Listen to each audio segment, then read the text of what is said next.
In this next fight, this is another fight that should be all action. Shannon Ross coming in against Kleydson Rodrigues. For both these guys, they came off the Contender Series. Shannon Ross is going to be his UFC debut. For Kleydson Rodrigues, this is going to be his second fight in the UFC after he was unsuccessful in his debut against CJ Vergara. And Shannon Ross, he's the Australian here, so he's going to have the home crowd behind him. He's the underdog. He is 33 years old, so pretty late start to be making a UFC debut at 33 years old, especially at this weight class. And Kleydson Rodrigues, he went in there in his UFC debut against CJ Vergara. And CJ Vergara's a tough guy to fight, man. The guy is crafty. He is tough. He pressures forward.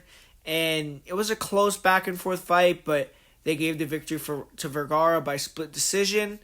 And Kleydson Rodrigues now has his back against the wall. He can't go 0-2 in the UFC. Shannon Ross, he actually lost on the Contender Series. He didn't get the contract, but he put on a really fun back and forth war type of fight. And Dana White must have liked what he saw. He gave him the call here and gave him this fight here on the UFC 284 pay-per-view. And both these guys like to strike. I think Rodrigues has a significant edge in the grappling and the wrestling department, but on the feet, it should be pretty entertaining if they want to keep it standing. Shannon Ross, he's one of these guys that he is a killer-be-killed fighter. He comes forward, has really sick combinations, actually. Like, he'll throw body head. He mixes in some head kicks. He'll throw some real nice front kicks, leg kicks, real fluid combos, stands right in front of you and will just go to war, try to throw heat. He has some power, but he doesn't necessarily have that one-hitter quitter ability, and that's cost him, and I think that's a big detriment to his style because his defense is almost non-existent. The guy stands right in front of you. He switches stances sometimes right in the pocket, which I don't like to see because I just feel like it totally makes his defense just not where it needs to be, and he can get clipped. And Shannon Ross's chin is just proven not to be the greatest. He gets hurt in a lot of fights, man. He'll get dropped multiple times. He's been knocked out. His last fight, he got finished with strikes. And he definitely is the higher volume fighter. And I would say probably the cleaner striker offensively in terms of he throws those really nice combos. He picks his shots well.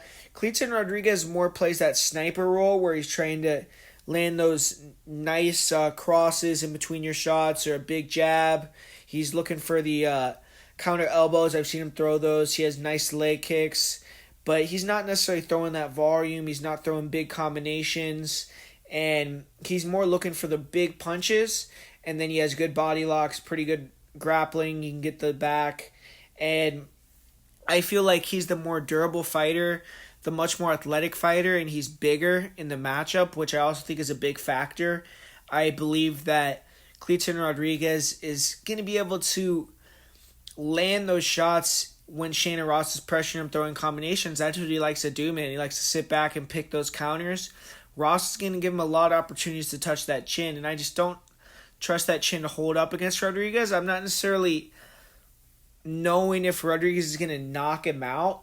I feel like Rodrigues in his last fight, he was really gun-shy, but in this fight, hopefully he opens up, and that was just some jitters. And if he does open up and throw some heat, I think he could definitely hurt Ross and put him out of there, but it's just tough because of Rodrigues' last fight that kind of thrown me off a little bit, but I think even if he doesn't knock him out, he could hurt him and then get a submission.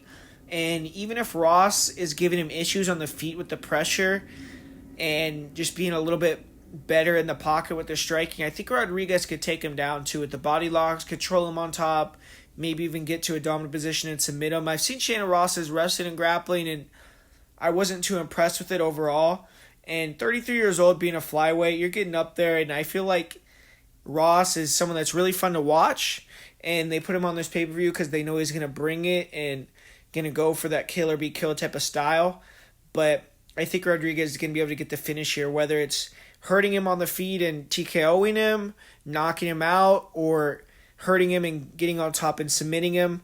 But I think he's going to rock him at some point and be able to either finish him with strikes or finish him with a submission. So Kleydson Rodrigues inside the distance is the pick for me.